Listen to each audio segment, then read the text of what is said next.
एका वळणावर सहज कसे गमतीनं भेटलो, उगीच खुळा प्रेमाचा खेळ आपोआप एक खेळलो.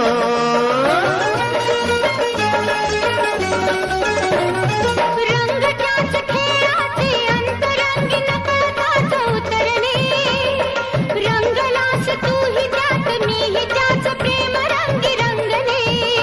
मग भीती कुणाची कशाला, भीती कुणाची कशाला, भीती कुणाची कशाला, अगं भीती कुणाची कशाला. ना सांगताच आज हे कळे मला, कसा जीव माझा तुझ्यामध्ये गुंतला.